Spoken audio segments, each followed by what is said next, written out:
샬롬 할렐루야. 요한일서 1장 1절에서 2절입니다. 태초부터 있는 생명의 말씀에 관하여는 우리가 들은 바요, 눈으로 본 바요, 자세히 보고 우리의 손으로 만진 바라.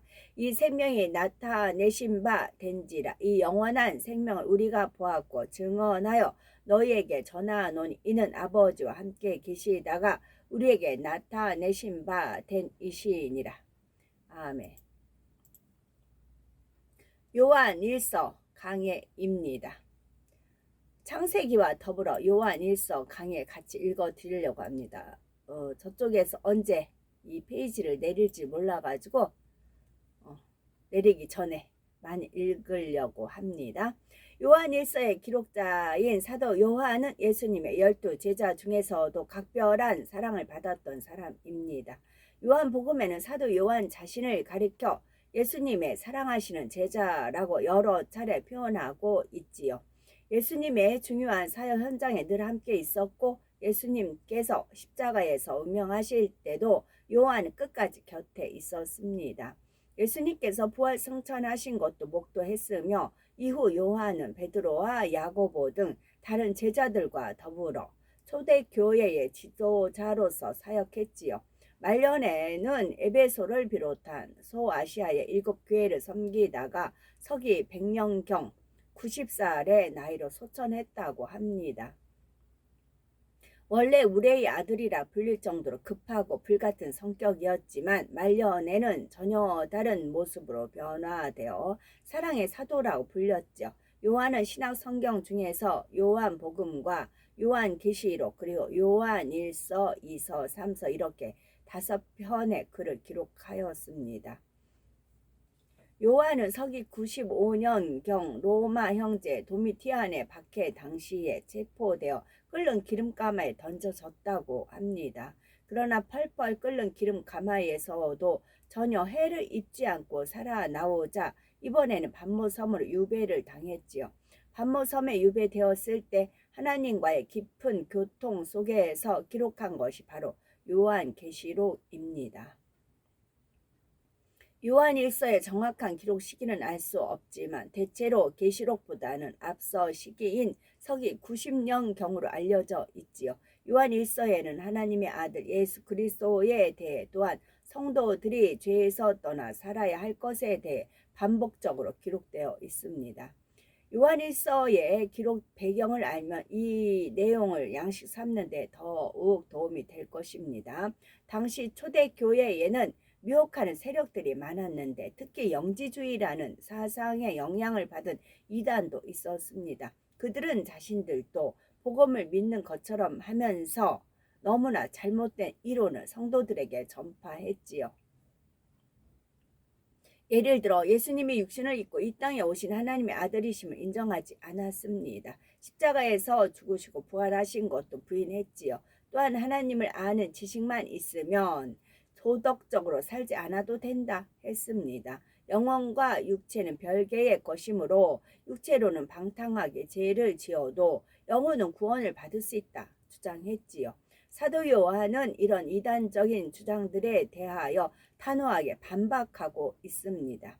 예수 그리스도는 창조주 하나님과 근본 하나이시며 하나님의 아들임을 선포합니다. 그러한 예수님이 이 땅에 육신을 입고 오셨고 십자가에 죽으셨다가 부활 승천하심으로 인류의 구세주가 되심을 밝히고 있지요.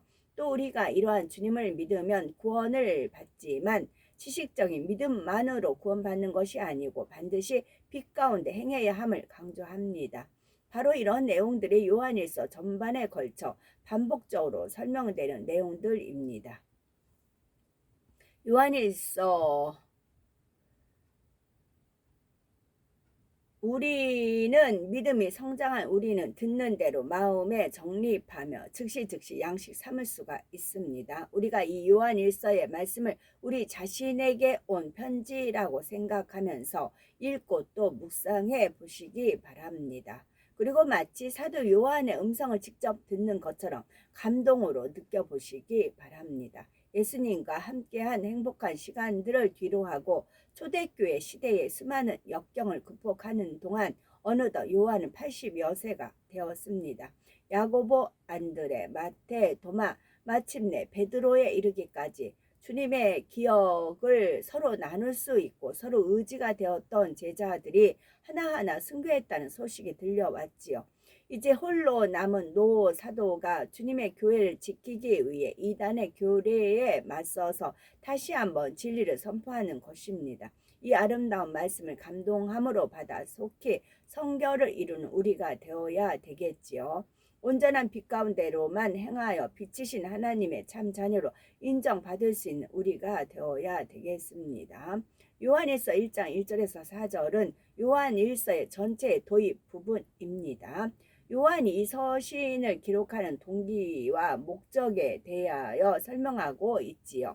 1절부터 보면 태초부터 있는 생명의 말씀에 관하여는 우리가 들은 바요 눈으로 본 바요 주목하고 우리 손으로 만진 바라 했습니다.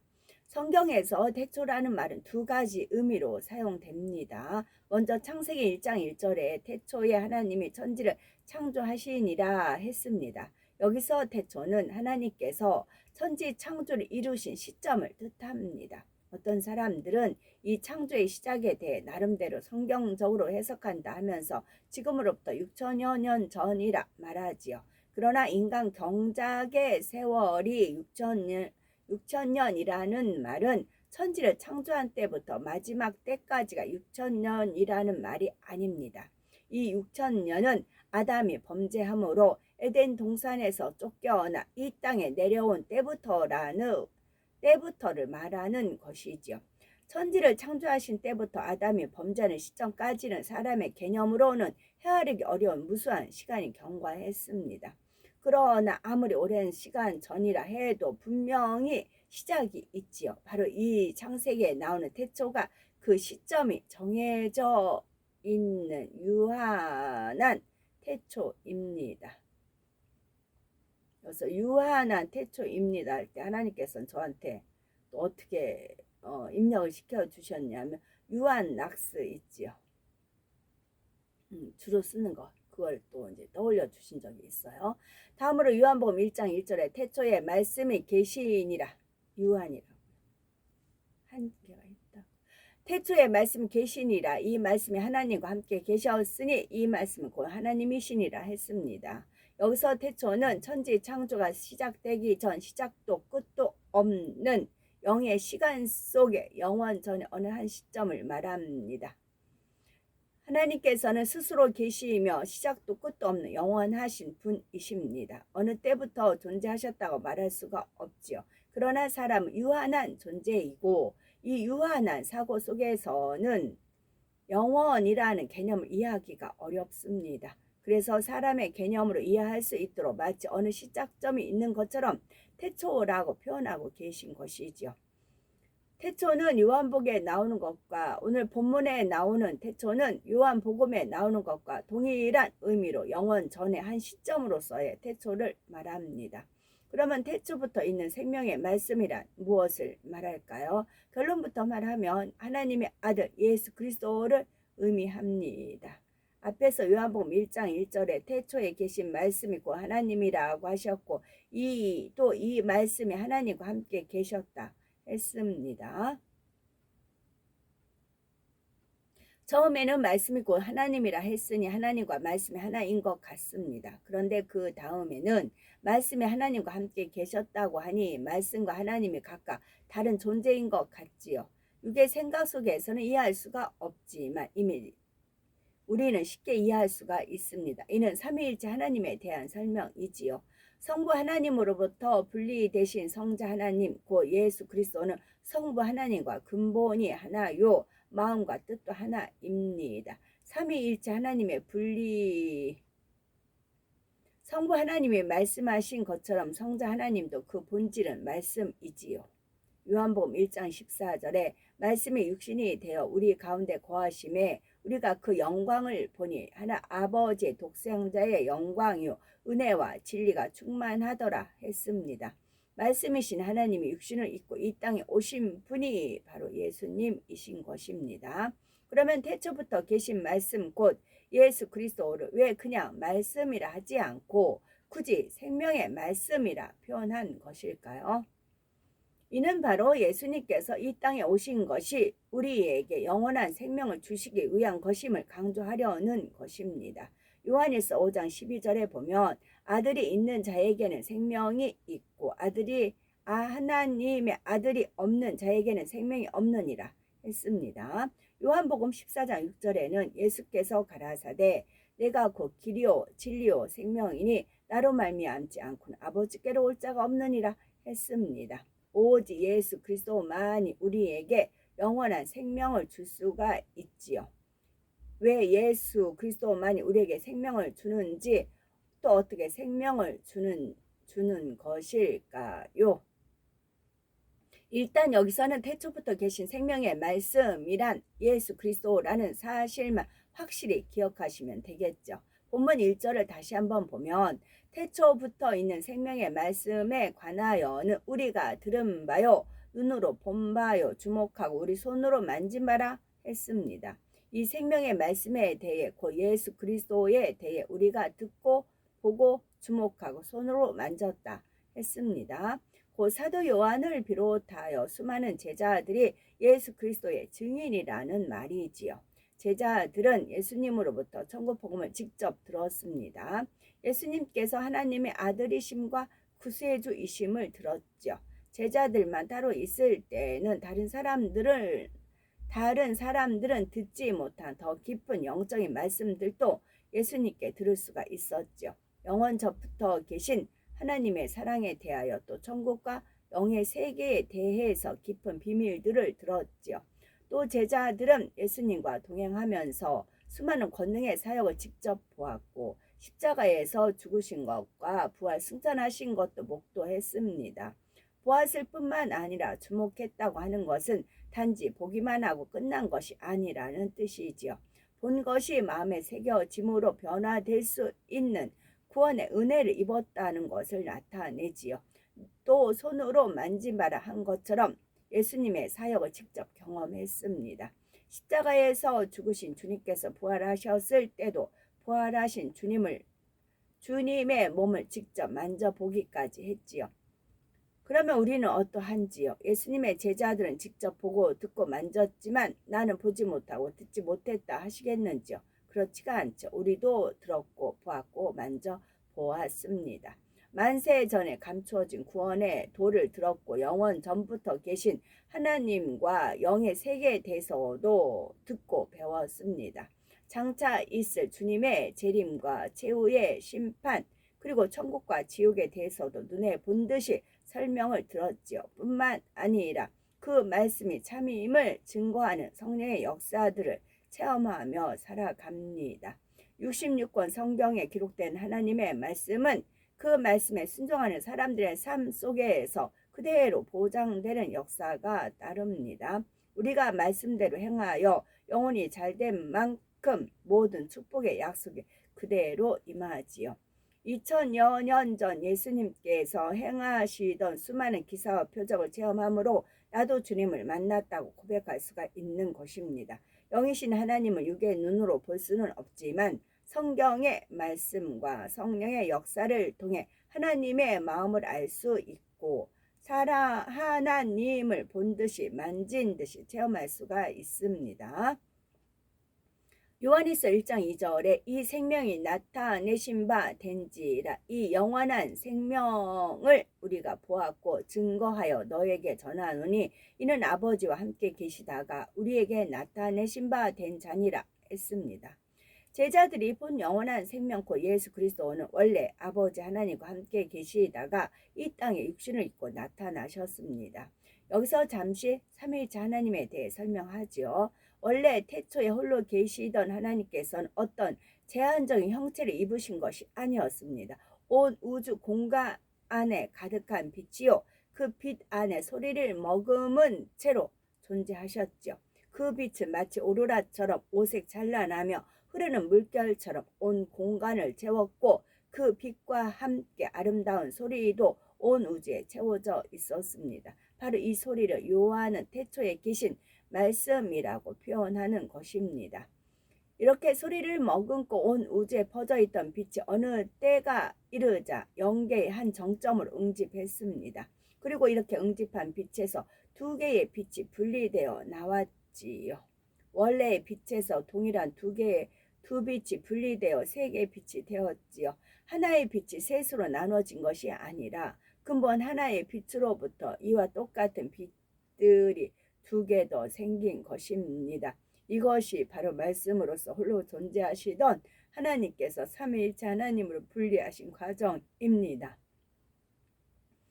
원래 존재하던 근본의 빛이 성부 하나님이시며 근본의 빛으로부터 나뉘어진 두 빛은 각각 성자, 성령 하나님이시죠. 이렇게 셋으로 나뉜 빛은 우리 사람과 비슷한 형체를 입었습니다. 창세기 1장 26절에 우리 곧 삼위일체 하나님의 형상을 따라 우리의 모양대로 사람을 만들고 하셨죠. 사람의 형체는 바로 하나님의 형체를 따라 지음을 받은 것입니다. 물론 하나님께서는 항상 사람과 같은 모습으로만 존재하시는 것이 아닙니다. 필요에 따라 하나님의 마음에 품은 대로 어떤 모습으로도 계실 수가 있지요. 이렇게 분리되신 성자 하나님 곧 예수 그리스도는 성부, 성령 하나님과 오랜 세월 동안 함께 계셨습니다. 창세기에 나온 대로 천지를 창조하실 때도 세 분이 함께 창조하셨죠. 그리고 아담이 범죄하여 이 땅에 쫓겨난 후 4천여 년쯤 지난 한 시점에 하나님께서 놀라운 일을 행하십니다. 성자 하나님께서 동정녀 마리아의 몸에 성령으로 잉태되어 피조물인 사람의 육을 입고 이 땅에 태어나신 것입니다. 요한복음 1장 14절에 기록한 대로 말씀이 육신이 되어 사람들 앞에 나타나셨지요. 이렇게 우리 앞에 나타나신 까닭은 우리에게 생명을 주시기 위해서라 했습니다. 잠시 있다가 사라지는 육의 생명이 아니라 영원한 생명을 주시려는 것이었죠. 원래 아담의 후손인 모든 인류는 죄인입니다. 아담으로부터 물려받은 원죄가 있고 스스로 지은 자범죄가 있지요. 만약 누군가가 태어나서부터 전혀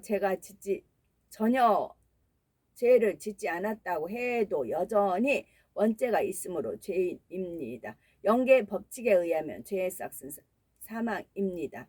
이 사망이란 곧 영적인 사망으로 영원한 지옥의 형벌을 의미하지요. 죄로 인해 거룩하신 하나님 만날 수 없고 육의 수명이 끝나면 지옥에 떨어지는 것이 인류에게 정해진 운명이었습니다. 그런데 이 땅에 오신 예수님께서는 아무 죄도 없이 십자가를 지고 죽으심으로 우리의 죄를 대속해 주셨습니다. 죄 없으신 예수님께서 사망을 대신 당해 주셔서 우리는 사망을 당하지 않을 수 있는 것입니다. 주님께서 사망 권세를 깨뜨리고 부활하심으로 주를 믿는 우리도 영원한 생명을 얻게 되었지요. 근본에 홀로 계시던 하나님께서 삼위일체 하나님으로 분리하신 것은 바로 이 일을 감당하시기 위해서였습니다. 하나님께서는 처음 인간 경작을 계획하셨을 때 이미 아담이 범죄할 것도 아셨지요. 아담과 그 후손들이 죄로 인해 사망으로 갈 것도 아셨고 그들 스스로의 힘으로는 속죄할 수도 없고 구원받을 수 없다는 것도 아셨죠. 그래서 이 속죄의 역할을 친히 담당하시는 것이 바로 성자 하나님의 이 속죄의 역할을 친히 담당하시는 것이 성자 하나님으로 분리되신 목적이었습니다. 성령 하나님이 분리되신 까닭은 이 성자 하나님께서 이루신 십자가 구원의 도를 온전히 열매 맺기 위한 것이었지요. 이처럼 하나님과 함께 계셨던 예수 그리스도 그리고 우리에게 나타나 생명을 주신 예수 그리스도에 대해서 요한은 증거하여 전한다 했습니다. 또 어떤 사람이 미혹하거나 부인한다 해도 예수님께서 근본 하나님과 하나이시며 우리의 영원한 생명이심이 대해서 자신의 확실한 증인임을 밝히는 것입니다. 우리는 이 말씀을 얼마나 마음 깊이 깨닫고 계시는지요. 온 우주 공간에 가득 존재하시던 영광의 하나님께서 인간 경작이라는 목적을 위해 삼위일체 하나님으로 분리하셨습니다. 그리고 성자 하나님이 친히 고난과 사망을 당하시면서까지 이 경작을 이루어 가셨죠. 경작의 목적은 하나님을 닮은 참된 자녀를 얻는 것입니다. 빛이신 하나님을 닮아 하나님의 마음을 알고 서로 진실한 사랑을 주고받을 수 있는 자녀들을 얻는 것이지요.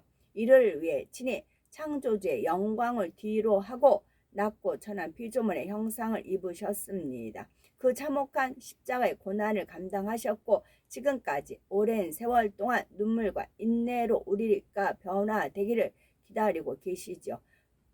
도대체 어떻게 이런 일이 가능한 것일까요? 이것은 얼마나 놀라운 사건이며 얼마나 감동적인 사건인지 우리가 깊이 느끼셔야겠는지요. 그렇다면 요한 1서의 말씀들이 꿀과 송이 꿀처럼 입에 달게 여겨질 것입니다. 또한 하나님의 사랑에 보답하기 위해 어찌하든 성결의 열매로 나오고자 마음과 뜻과 정성을 다하게 되지요.